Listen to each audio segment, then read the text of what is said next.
Hello, everyone, and welcome to another episode of Bodied, a Cloud9 fancast. I'm your host, Havokpus, and I'm joined, as always, by my co-host, Frozencreek. How's it going? Hello. I had my first COVID test today because I might have had a COVID scare over the weekend. Oh, nice. So, Did they stick the thing in your brain? yeah, it was weird. I was expecting it to be different than it was, and it's still kind of uncomfortable, but it wasn't as bad as I was expecting either. Yeah, I really don't like it. Last year I had to do like 4 of those because I kept I kept having like I believe the first time was because I didn't feel well, and I'm like, I think I have it. So I sent that test in, and then I had to do a second test, um, because my work at the time had a policy where you couldn't return to work unless you had 2 negative tests. So I took that one, but then the lab that we sent it to is pretty bad, and they just couldn't find my tests, right? Like they couldn't find my test results, or they couldn't find my sample. So I had to do a third one that I sent to them again. I ended up missing like maybe it was a full like I think it was like a full 2 weeks of work. Um, so I missed that, and then later in the year, I had to take another one because my coworker, I was called in for work, and I was working, and it turned out my coworker tested positive, and so I had to get a test to make sure I was negative. So I literally had to take 4 tests in 1 year. Yeah, it's not ideal, and that was on my first one, but I'm hoping it just comes back negative because I wasn't like super close to a person with COVID that we know of, but Hmm. a person that, or the person I was near, his wife tested positive for it. So Ah, I see. I'm hoping I don't have it, but I'm here today, even if I do have COVID, but I will not know till tomorrow at the earliest. But Well, we are recording on Wednesday, a few hours after my COVID test, and I am feeling okay. that's good. Hopefully you feel well. Yeah, and As you should, because we have a lot of we have some goodish news for Cloud9 fans this week. yeah, let's start them off with Rainbow Six. The team is crushing it. I think the past like 4 or 5 matches they've played, they've won. Um, I haven't been able to really watch a lot of them, because of time zone issues. But they're looking to just be like one of the best, if not the best, Rainbow Six team in their region. You know, they're beating like just everybody. So some games are close, some are stompier, but it's really good just to see at least one team be consistently good. Uh, and I'm hoping they can continue this. I'm not sure when the next like if there's going to be a LAN event soon. I think there is, but I can't remember when the date is. But I'm hoping we get to see them play and have some like actual like international competition kind of going, because I really want to see how they measure up against like all the other kind of really tough teams, and see where they land. Yeah, agreed. I've seen the Cloud9 tweets come in every so often to say they're playing. Like there was one this morning, but like I generally watch LPL when I'm getting around for work, and EDG played Team WWE today, so I kind of wanted to watch that, and I didn't Right. finish that either. So sorry, Rainbow Six. Next time. Yeah, I have an issue of a lot of times I'm just not awake to really like watch, so it makes it kind of difficult. It really sucks with the time zones because they seem like a really good team, and they are. But I'm glad they're still winning. Um, moving on, our Halo team actually won their first H5 Pro Series championship. They defeated Inconceivable, who's a pretty. They beat us last time in the finals. Actually, the last time we were doing a go around in one of those. I'm not sure how often those events are. If it's every month or if it's every like couple of weeks, but we actually won one for the first time. We've usually been placing in like the top 4, around there, like top 2, top 4. So it's really good to see that we actually got a first place finishing, and that's really good. Yeah, I agree. I didn't get a chance to watch this either, but I watched a little bit of it. They play really well. They're really Pro Halo is really weird because it's like it's more just it's just running around and shooting mostly. Like they play like different types of game types. Like each it'll be like each game is like they'll do like capture the flag, then they'll do like deathmatch, and they'll do like king of the hill or something. So it's like a bunch of different game modes that they play in like a best of 5 series. It's really neat, but it's mostly just running around and shooting each other. So it's kind of hectic. So it's kind of hard to know what's going on. I would say that it's slightly worse maybe than watching Overwatch because you can't. It's another one of those games where it's like, well, everyone's just running around shooting. I can't really tell what's going on. The observer doesn't pull out for like a third person perspective often enough to really tell like what's actually happening in fights. So you're just kind of sitting there as like, well, someone's running around shooting. Hopefully that's good. Yeah, I'm a little bit more familiar with Overwatch, but I don't think Halo is quite, or like Halo is more of like the same characters shooting, right? It's not like a Diva and a Zenyatta. Yeah, it's essentially the same character model. You're literally like they have like cosmetics that you can put on to look different, but it's pretty much like the same character model. Just on. Cool. Everyone. So it's everyone just running. So you'd have like a red guy. You have a red team and blue team, and they're just fighting each other. And it's like, well, that's nice. What's going on here? So it's that kind of thing. Huh. I mean, for me, it wouldn't be much different than watching Rainbow Six, but I think I've watched Halo the least. So if they play soon, I will have to try and tune in because I haven't actually watched them. I don't think. Yeah, they're a fun team to watch. I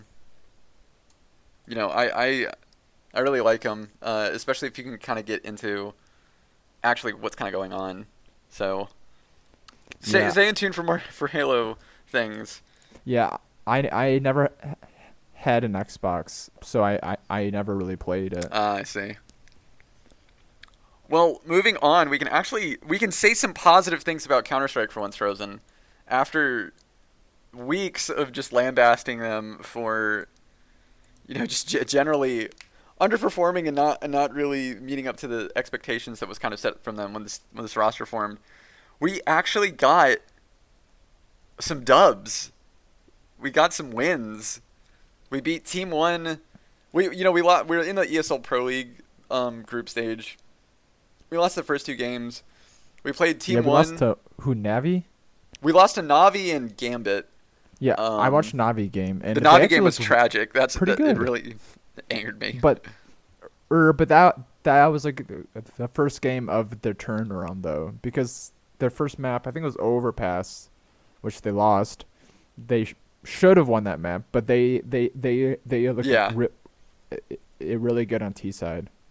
Yeah. So they lost to Navi, they lost to Gambit, and then they played Team 1 and they beat them, which they should have, because it's Team 1. They're not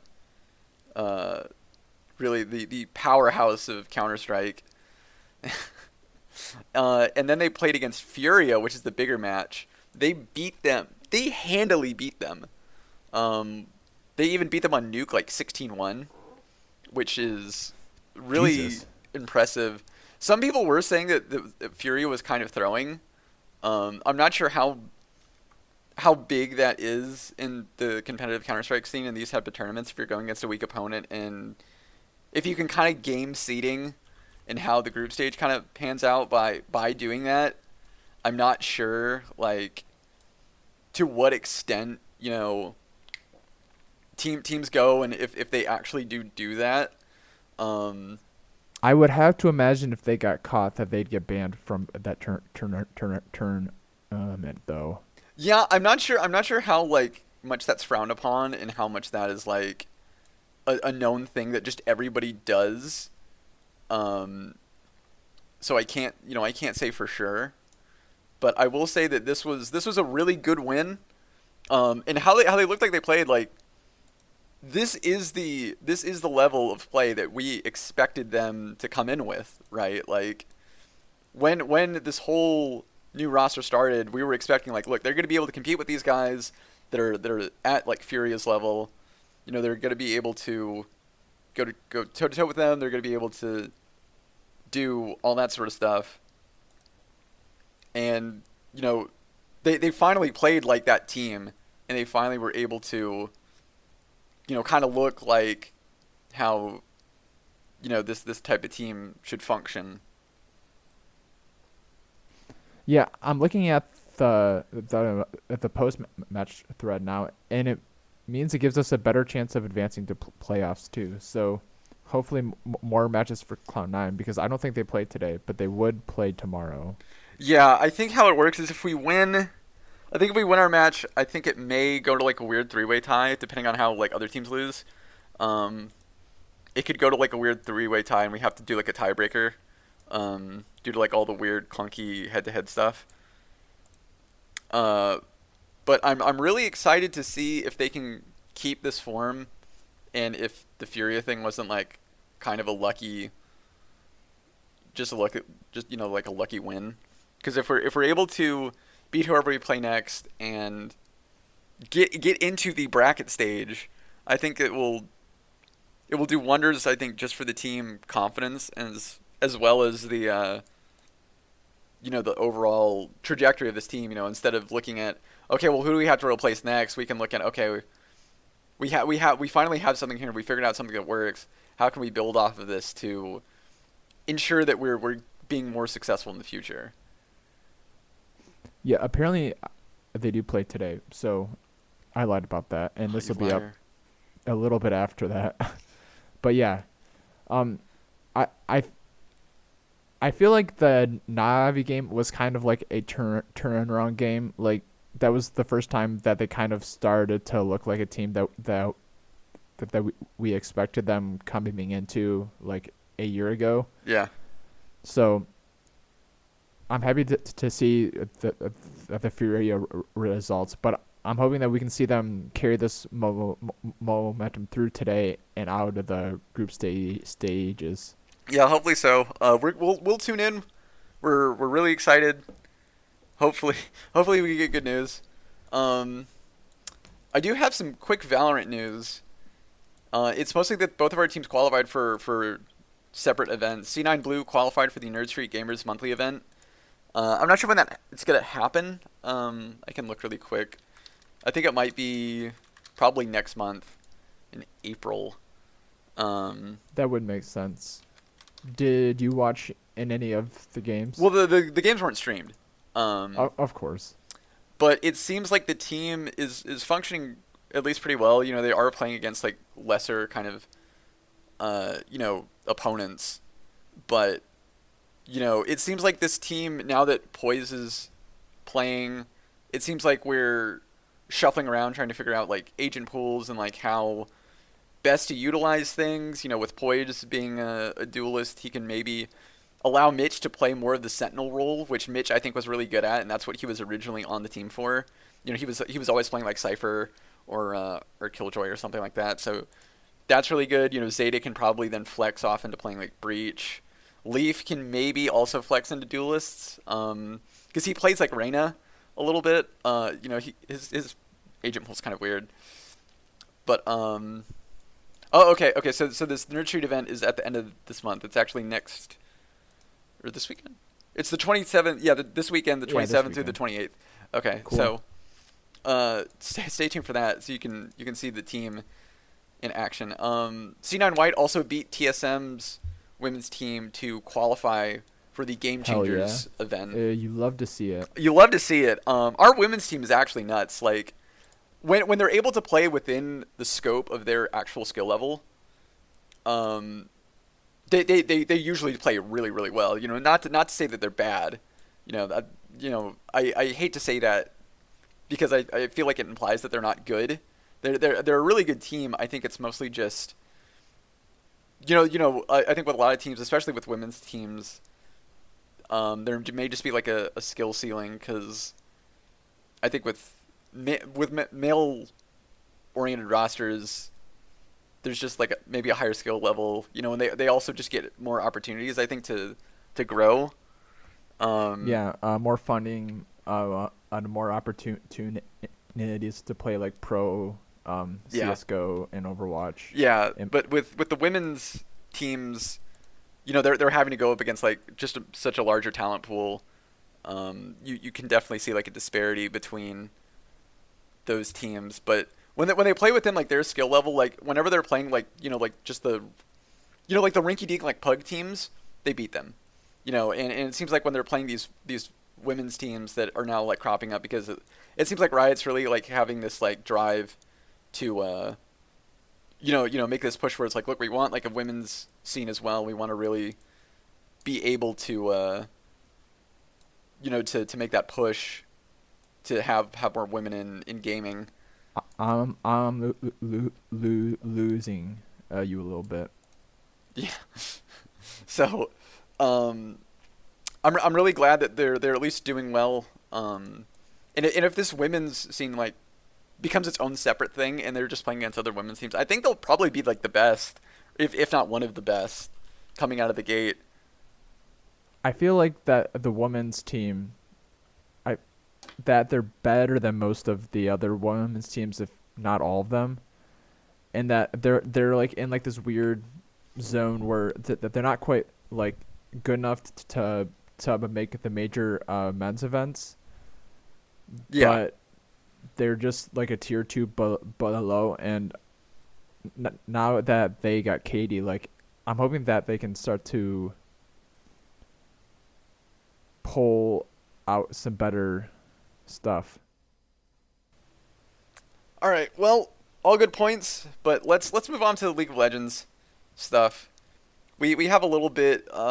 We can talk a little bit about C9 Amateur losing out and dropping out of the last chance event to qualify for Proving Grounds.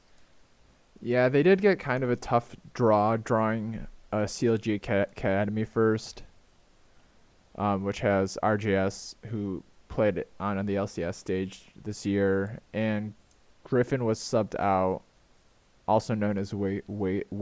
Who So later he, just got dropped from CLG altogether. yeah, he. I don't think he played at all, but only our first game was streamed. Our game against Marysville University was not streamed, and we lost that best of three. I so it didn't feel like they developed too much from the first tier one event to this last one here, but they didn't really get a chance to play last tier one event in the Giant Slayer Spring Gauntlet due to internet issues. But I thought it was going to be easier to make it through than it was, but with CLG Academy dropping and Dignitas Mirage playing well, it was always going to be tough.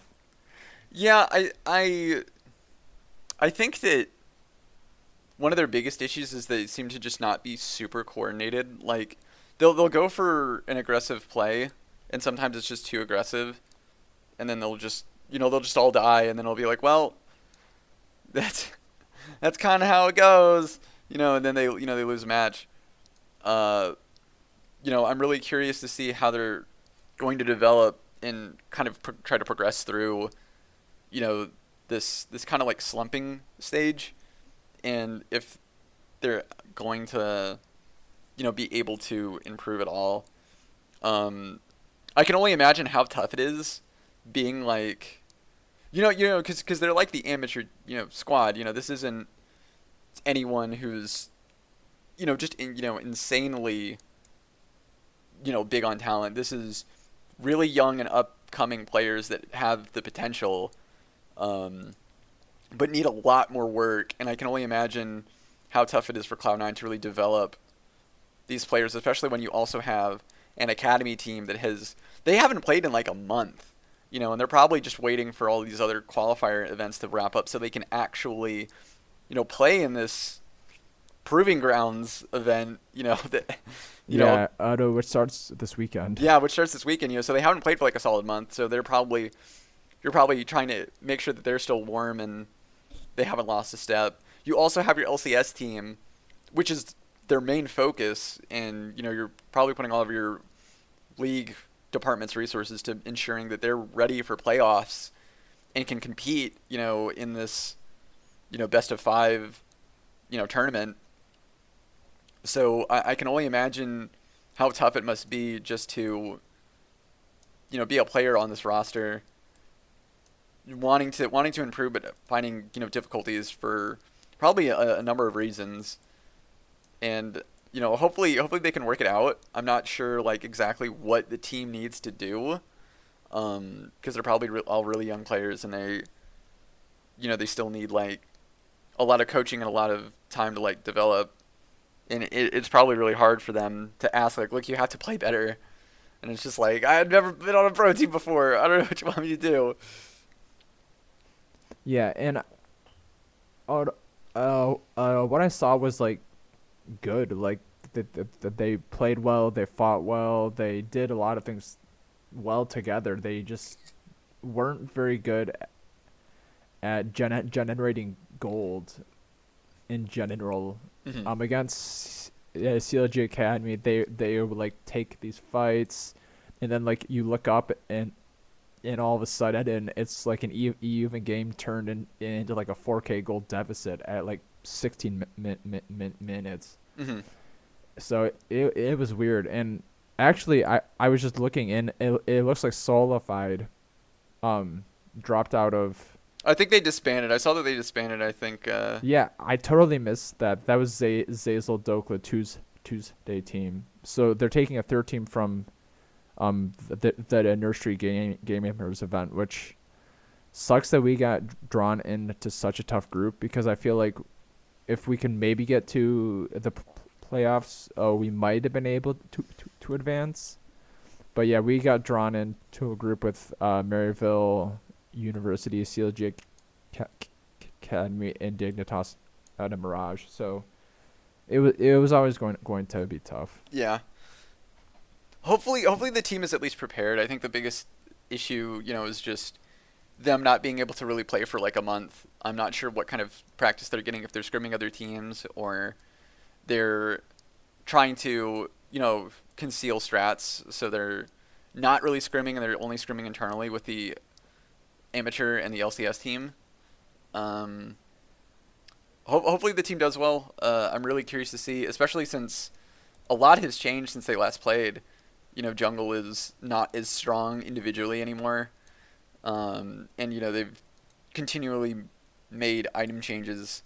So hopefully they'll be ready. But speaking of playoffs, we got we can now talk about probably the 100 Thieves match that C9 played in.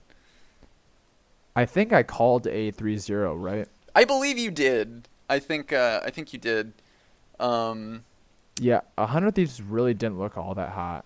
It was really interesting because it was like a series, and I think we maybe had this with 100 Thieves before when we played them in a series, where the first game would be kind of shaky, but then as the match kind of went on, it just became easier and easier. Because I remember watching in the first game, it looked really sloppy. I think if Perks wasn't kind of carrying on Yone, we may have lost that game because we were making a lot of really weird decisions. But the second game looked better, and then the third game looked better. So it It was looking like we were really together. I think the most surprising thing for me was Fudge just playing out of his mind, like individually against Someday as well as with the team. Yeah, I'm not sure if Someday was just bad or if Fudge just leveled up because he didn't beat him the Scion game because he got doved two or three times. No, But yeah, like, which is kind of like what you expect of Scion, and with yeah, Scion, like he's going to scale to such a degree that it doesn't really matter if you're a little behind. Because I remember watching it, and it's like, oh, he's kind of struggling against. He's kind of struggling against his Aatrox right now, and then he just kind of he came. I think it was when they swapped lanes and he went bottom, and he was like almost like he was about to like just solo kill Someday. And it was just like, yeah, what happened? yeah, and like Closer ganked him two or three times, and he never fell behind in levels. So Yeah, like it wasn't a big deal at that point for Scion because he just needs some gold to build an item or two, and then he's unkillable. But yeah. That's really just how Scion works. I thought his set game was good too. His It set was was like, really good. I'm sorry. Go ahead. or who did they play the other game? Scion, Set, and They played Gang. He played Renekton. Renekton. Yeah, so I mean, overall, I think Fudge was even our best performer almost. He was definitely the most consistent. I think that uh, the first game was kind of shaky all around. It was really kind of weird.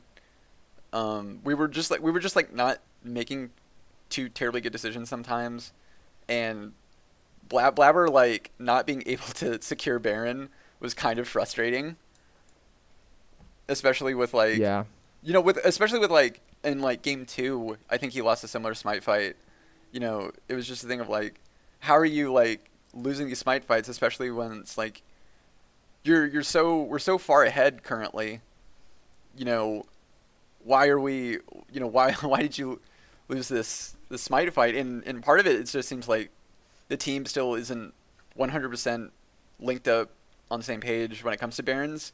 Because I've noticed a lot this season where, as the Baron kind of starts to tick down, you have to make that choice of, are you going to turn and fight, or are you going to try to burn down the Baron?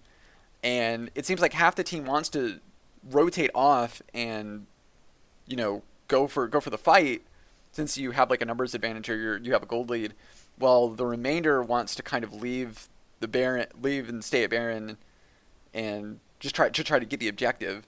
And it seems like that's really causing some issues with how we're kind of synergizing.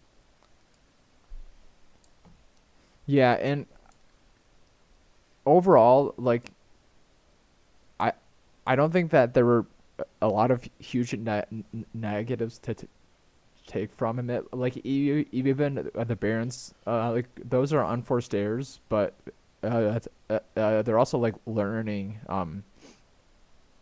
or good teaching moments for Blabber and the rest of the team to learn from, because Yeah. Santorin and Team Liquid aren't going to make those same mistakes before Baron, but like it's also like, hey, like we can do Baron now, let's do it, and then if it doesn't work, like now we know. Yeah, So it's I was thinking a similar thing when I was watching the game, where it was, I was just thinking like, if this was like against TSM or Team Liquid, that Baron, it would have been so much worse. They wouldn't have allowed us to kind of come back after like losing a big objective like that. But that is a teachable moment, and I will say the team did look really good. I think Perks probably played his best that he's played like all season so far. He was looking like really engaged, and he was looking like he was actually kind of trying. And yeah, first two games at least. yeah, his Tristana game, he was feeling a little hypey. I think that he was also kind of in a point of where he was feeling really strong. And so that I think that does cause him to kind of like wane in terms of focus, because it seems I've noticed at least like when he is strong, he's gonna try to go for more fights when he probably shouldn't. But the first two games for sure, like his Yone was keeping us locked into being able to be competitive in the first game, when it was kind of touch and go at a few points, and then his Orianna was really, really good. I remember like watching, like, I think it was after a dragon, he hit this big like 3-man shockwave, and it essentially just secured us the game. And at that point, it's like, well, game's over. I don't think there's any way for 100 Thieves to really come back after that. So I think he played really well. I really like our drafting too. There didn't seem to be a whole lot of mistakes there. One thing that I got sidetracked on. I was going to talk about Fudge. I really liked his set, and he seemed to do a thing that Licorice kind of struggled to do, and he went Blade of the Ruin King first item, which was something that Licorice always went on when he played set, and it was something that really like bothered me because I always felt that it didn't make sense to build Bork on set for how set works or how the team works. We're wanting to opt in for a lot of fights early, so for me it doesn't make sense to build a 1v1 laning type item first, to rush, because he's not going to be in lane that often. He's going to be TPing down a lot and fighting 5v5 with the team. I didn't see much point in building such an item, and Licorice seemed to really struggle with that. And he kind of performed more at a detriment when he did that build versus, going for more, if like someone else was playing it, like if Blabber was playing like set jungle, or when Niski he played like a couple of games, he played like a game set mid, it looked, it felt better. But with Fudge, he went the Blade of the Ruin King build, but he didn't seem to struggle with how Licorice did with choosing his engages and trying to time things and stuff like that. So it was a really interesting thing to watch, at least for me.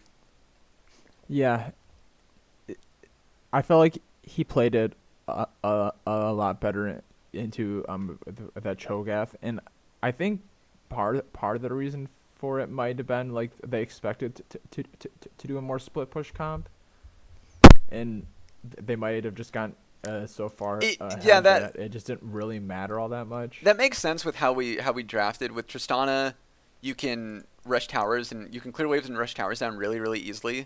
So, they were probably expecting Perks to just be in a side lane and create a lot of pressure there. And you have Ezreal and Karma, so you kind of want to just kind of poke and keep mid either stabilized or kind of pushing. So it makes sense. Yeah, and it worked out super well for them. Yeah. And I think it was game 3, the Udyr game that Closer got caught out on doing Grump. Oh no! Yeah.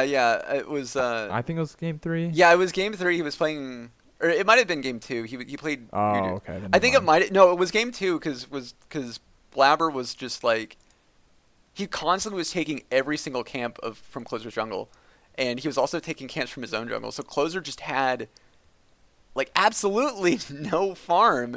So he was just running around, like a headless chicken for at least like a good 10 minutes trying to figure out what to do. And I think that was a really, smart point gameplay wise. And I think also, I don't know what 100 Thieves was thinking by like allowing Blabber to have Olaf. That's literally, that's his best champion. It was almost perma-banned against him for like at least a good year and a half. Solely off of, he will take over the game and he will run everyone over with it.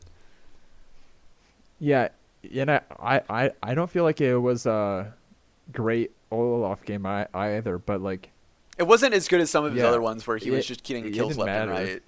Yeah, at that point after Perks got the kill, like it didn't matter. Yeah. But now we go on to face Team Liquid, not this weekend, but next weekend, so we can talk about that next week. That's right. Yeah, this is we got to see lower bracket matches first. Yeah, we can talk about the lower bracket a little bit if you want.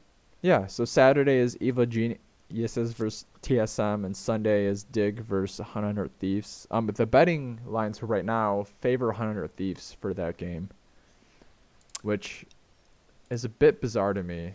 I feel like, yeah, I kind of disagree with that.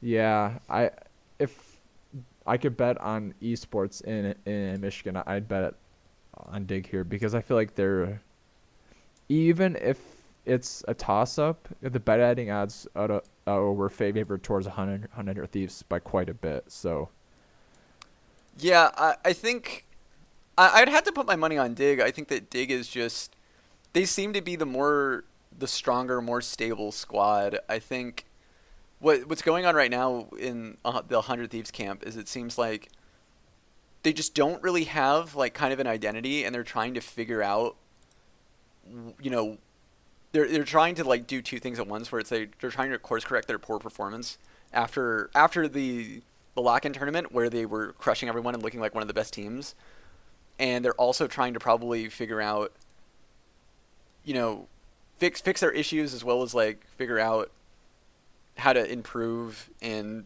have a stable squad, because they, you know, they stepped up to Monte, and now they have like Ryoma, and you know, it still doesn't seem to be working out. So I think that they're going through a lot of struggles, and I don't think that's going to stop anytime soon, unless, you know, they can, honestly, like what they should have done is just stick with Demonte and try to work it out. You know, it seems weird that maybe like halfway through the split they benched him for Ryoma, which seems kind of odd. I don't, you know, I didn't really agree with that choice. You know, it just seems like Demonte is at least a more agreeable and more flexible player, in terms of, you know, playing ability. The 100 Thieves podcast may disagree with me, but I think Demonte versus Ryoma, Demonte is better. I don't know why, you know, when you're trying to set people out, you do that. It must be like some internal thing, because I you know, that would have to be the only reason. well, this weekend I didn't feel like Ryoma really played all that No, poorly. he didn't play poorly.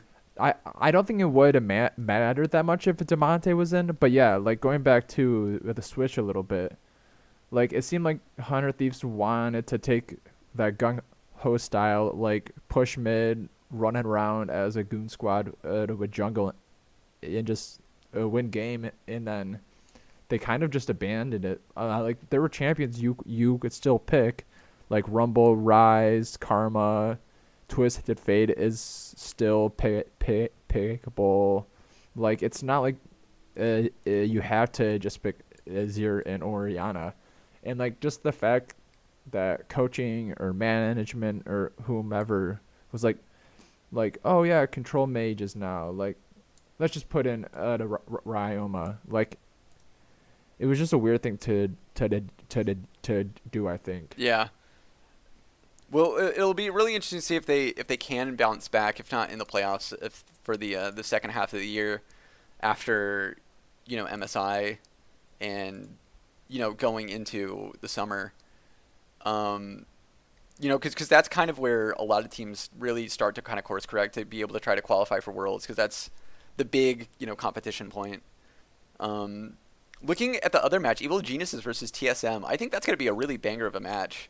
You know, you have these two really competitive teams that they're kind of hit and miss. It's really weird. Like Evil Geniuses, early on, you know, they had, you know, kind of similar to 100 Thieves, they had a really strong start, and then it just kind of collapsed in on itself.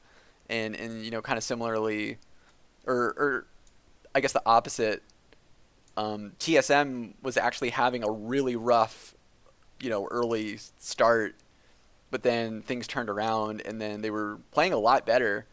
So it's going to be really interesting to see out of these two who's going to come out on top. And I really can't say, because I think they're somewhat equal teams in terms of strength. Yeah, TSM is probably a stronger team, but I think this is one of the few times where like the lower seed the team, or the lower seeded team, quote unquote, has a decent chance of winning, because there aren't a ton of upsets like seed wise in LCS playoffs like ever. Yeah. So, and I guess this is considered one. Evil Geniuses came in 6th, and TSM came in second or third. One of the two. I'm not sure which one. And I think this is a game that Eva Geniuses could just like win outright, like a 3-1, if like if like the stars align. But I think TSM should be favored in this, like, for a decent amount. I think it depends on who's going to be the more consistent team. I think both teams have had struggles with consistency. Like Evil Geniuses, I think their consistency kind of comes from the mid lane, and if Jizuke is going to be on form, because when Jizuke is on form, he looks really good and he looks like they're one of their best players. But when he's not, he seems to just be making like, like what we saw, I think in one of the games they played C9 in, where he was just like mindlessly split pushing, right? Like he was just going forward and for like no reason, so it was just like, why is he going, why is he like so far up with like so little mana, doing stuff like that, or like just making maybe a weird play or something, or being maybe a bit too aggressive. And I think for TSM it comes down to Spica and maybe a little bit their bot lane. Their bot lane has been really weird. Sword Art it's made a lot of people kind of question his value with how the TSM's bot lane's been performing. But I think that mostly it comes down to Spica, and his decision making seems to be really coin flippy, and the bot lane kind of also struggling to find some kind of consistency. Yeah. The good news is that they're not going against like Core JJ or Sven Vulcan or something. So I think TSM's bot lane is a little bit better. And I think maybe outside of top and jungle, that TSM is just a better team. So I'm leaning towards TSM here, but I wouldn't be surprised. No, yeah. If they lost, it's a real coin flip for me. Like I agree. Like I wouldn't be surprised if we see TSM actually losing this Sunday. I think it's gonna come down to just which coaching staff has prepared their players better. I think that Bjergsen actually should be applauded. I made some points in the in sort of our preseason stuff in those discussions, saying like, it's Bjergsen's like first time actually coaching. He didn't like do like any sort of like academy coaching or anything to kind of get his feet wet and kind of figure out like what exactly is needed from a coach. It's more, he's just kind of going all in on being the coach for the team. So I think he has done a good job of really like having TSM at least improve, because when the split started, TSM was looking kind of bad. So him being able to kind of elevate their performance is really nice. It's not nice. It's not nice. Well, I mean, from in a sort of a grand scheme of things, it's nice. No, it's not. But you know what I mean. Also, I still stand by my earlier statement from some point previously, and I said that Evil Geniuses Udyr was going to make Worlds. That can still happen. I stand by that, and it starts on Saturday. That can still happen. We'll have to see how the teams do, as well as how they kind of go into the summer. But I'm excited. These games will be good. It'll be a nice distraction, I think. I'm hoping C9 can really prepare for Team Liquid, because that's going to be such a tough match. Just from a standpoint of, we always seem to struggle with them. It seems like TL's prep and how they function seems to just be so much stronger than ours, that it makes it just really hard to play against them. So I'm hoping that we can be good, but we'll talk about that more next week. I don't have anything else to say. Yeah, keep your eyes open too, because once the Nursery Gamers Last Chance qualifier ends tomorrow, they're gonna draw the groups and stuff for the Proving Grounds tournament, which starts this weekend. So keep an eye out for that, because our academy team is playing. And hopefully our academy team does well. So I assume they have to be favorites because Solidified is gone, and they won spring. So Yeah. I have to imagine that they would be considered the favorite. But again, it's been over months since they last played. Yeah. So things could could get extremely weird. Yeah. But yeah, I think that's it. All right. Well, thanks for listening. Be sure to follow us at C9 Bodied, and we'll see you again next time. Yep. Bye, guys.